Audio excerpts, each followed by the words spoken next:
Welcome back to the Greener Lawn. We are going to be answering the question of when should I turn on my sprinkling system, and my water has not turned on yet. Should I start to panic? Stay tuned. So welcome back to the Greener Lawn. Did you say the Greener Lawn? Why would you Greener say Lawn. welcome back to the Greener Lawn? I didn't say that. That's what it sounded like. No. So All right. welcome back to the Greener Lawn.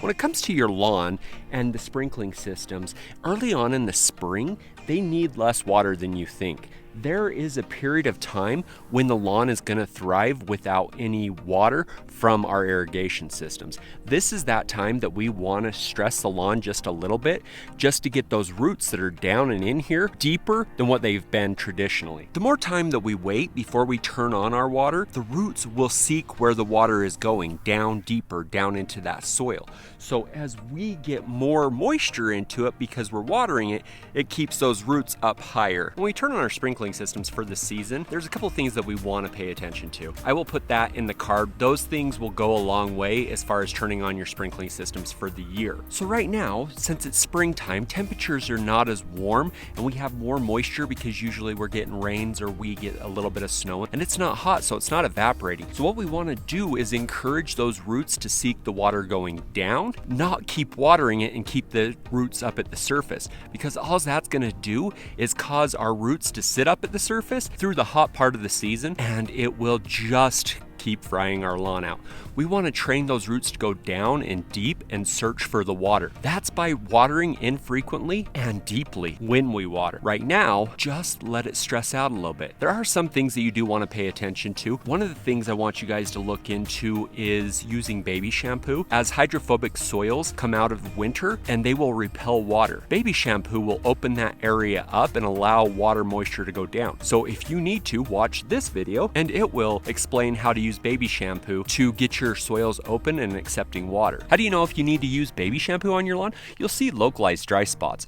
Those will be your tell signs. Things that you're like, oh, I know that this is definitely getting water. I've ran a cup test. I've seen that it has water in this area, but it's just dry. That's how you'll know whether or not you need to run baby shampoo. Is it going to hurt your lawn? No, it's not going to hurt your lawn. Baby shampoo is something that will just get in, open up the soil for you, and not cause any issues. This is one of those patches for me right here that goes hydrophobic because it's next to this grate. And if you watch that video that I just told you about, it'll show you all about it. If you have to water, I would water as infrequently as possible and as deeply as possible. I would recommend doing that full inch of water once every 10 days, possibly every 7 days, but cycle it. Do one zone for 15 minutes, the next zone for 15, next zone 15, next zone 15, and then start all over again. Let it cycle. But if you can wait, the longer you wait and the more it kind of stresses during the springtime, the better your lawn will perform overall all season long, because you will have trained deeper,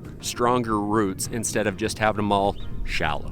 So right now, if your water isn't on, please don't stress out. Don't freak out. Maybe go out with some baby shampoo, use your hose and sprayer, and get a little bit of moisture into it that way. You don't need a whole lot, and that baby shampoo will help the water get deeper quicker for you, so you don't have to put down as much. That'll give you a little bit of relaxation in your lawn for right now, so that you don't have to worry about it. Not having water right now isn't a big deal. Right now is the perfect time for you to go without water. Even if your lawn looks stressed, even if it doesn't look as great as it possibly could, don't stress out. This is the perfect time to be without water and to water less. You want it to not look that great right now, because that means that the roots are going down and you're going to have a better lawn during the summer because you've let it stress, you've let it grow those roots that it needs. So at this point in the video, you're probably asking, Jeremy, when should I start watering then? Well, if you can push out into June or to the end of May, you're going to be doing a lot better, because that'll give your roots enough time to establish and go as deep as they possibly are going to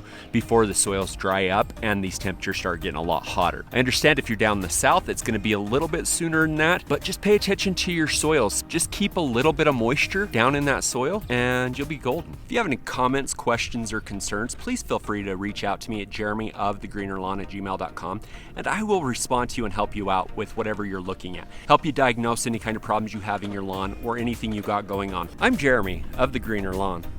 Make her green. Have you ever looked in people's glasses as they're talking and see the reflections of what's behind them?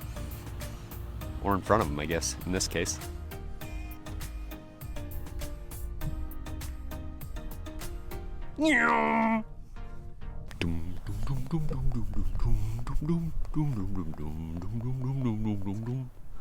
I just watched the lawn tools and they had that in the background. Well, hello everyone. Sniffles.